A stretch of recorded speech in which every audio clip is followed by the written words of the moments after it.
और कृष्ण के चरणों को छूने लगी। भगवान बोले, माँ क्या कर रही हो? अरे मैं आपका पुत्र हूं, मैं आपके चरण छूं, अच्छा लगेगा? आप मेरी बुआ हैं, बुआ माँ तुल्य होती है, आप मेरे चरण छू रही हैं? यश माँ बोली, कुंती बुआ, कन्हैया अब मत बोलना कुछ, क्योंकि तुमने यही बोल बोल के हमें भटका रखा है। हम तुम्हें अपना बेटा मानती हैं, तुम पर स्नेह करती हैं, ये भूल जाती हैं कि तुम परमात्मा हो। आज हम आपकी स्तुति करना चाहती हैं, कुछ कहना चाहती हैं, आज कुछ मत बोलना, क्योंकि अभी तुम कुछ बोलोगे तो हम सब भूल जाएंगे, इसलिए चुप रहो।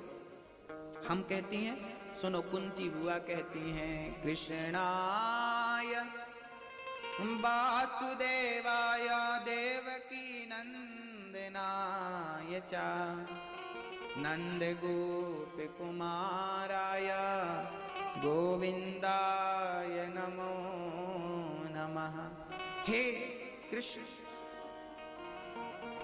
नमः पंकजनाभाय नमः पंकजमालिने नमः पंकज नेत्राय नमस्ते पंकजांघ्रये। हे ईश्वर, जिनके दर्शन मात्र से मनुष्य संसार के हर बंधन से मुक्त हो जाता है, हे कृष्ण, वसुदेव नंदन देवकी के सुपुत्र परमात्मा परब्रह्म मनुष्य के रूप में अवतरित हुए हैं। हे गोविंद, आप हमारे हृदय को शुद्ध कर दीजिए और हमारे हृदय में विराजमान हो जाइए। गोविंद, आज हम आपसे कुछ मांगती हैं, क्या आप हमें देने योग्य समझेंगे? कन्हैया बोले, माँ मैं तरस गया, तूने आज तक कुछ मांगा नहीं, बुआ मांग, क्या चाहती है? कुंती बुआ ने कहा, विपदहा सन्तु नः शश्वत् तत्र तत्र जगद्गुरु भवतो दर्शनम यत्स्यात् आप पुनर्भव दर्शनम।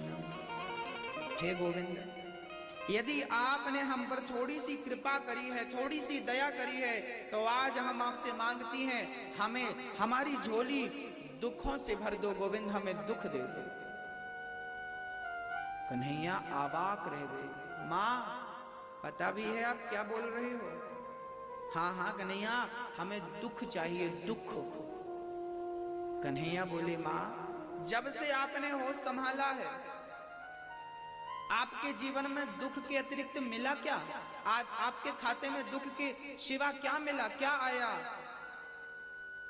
शादी हुई, कुछ ही वर्षों में आपके पति का देहांत हो गया, पांडु मर गए।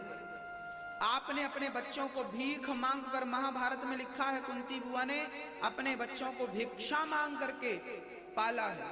युधिष्ठिर आदि बच्चों को, अर्जुन आदि बच्चों को लाक्षागृह में बंद करके, लाक्षागृह लाख का घर बनाया था कौरवों ने।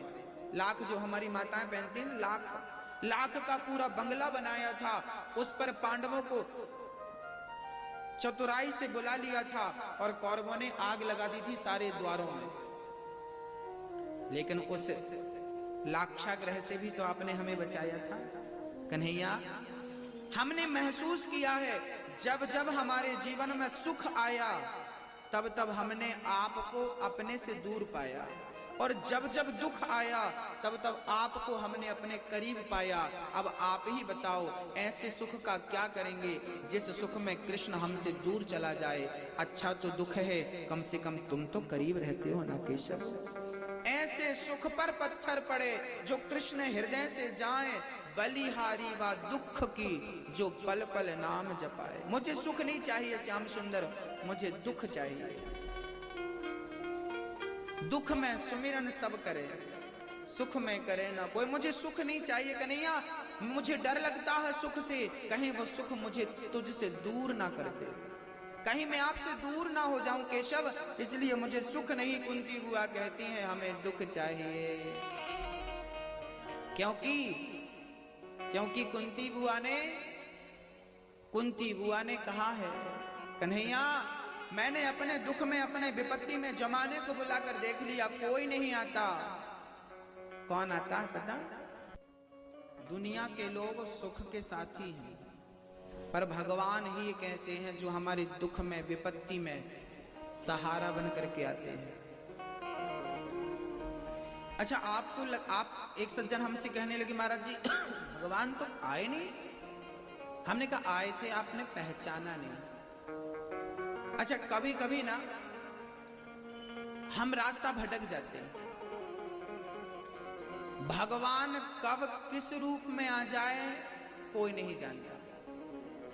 एक सज्जन रात्रि के 12 बजे एक स्थान पर भटक गए, रास्ता, बड़े भक्त थे भगवान के, रास्ता भटक गए, दूर दूर तक कोई व्यक्ति नजर नहीं आया, बड़े चिंतित हो गए, अब कहां जाऊं, ये रास्ता भी गया, ये रास्ता भी कौन कंफर्म करे।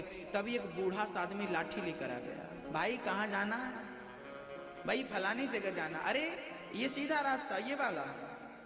वो चला गया, उसे मंजिल मिल गई। कभी उसने मन में विचार नहीं किया कि हमें जिसने रास्ता बताया वो कौन है।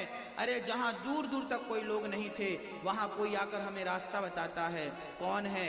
जब भगवान देखते हैं कि मेरा भक्त भटक गया, तो किसी भी रूप में आकर अपने भक्त की मदद करता है। ऐसी घटनाएं आपके जीवन में एक नहीं अनेक बार घटी होंगी।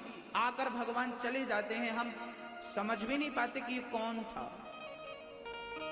कभी कभी ऐसी बीमारी होती है कि बड़े बड़े डॉक्टर फेल हो जाते हैं, लेकिन कभी कोई छोटा मोटा डॉक्टर इलाज कर देता है। वो डॉक्टर कौन है?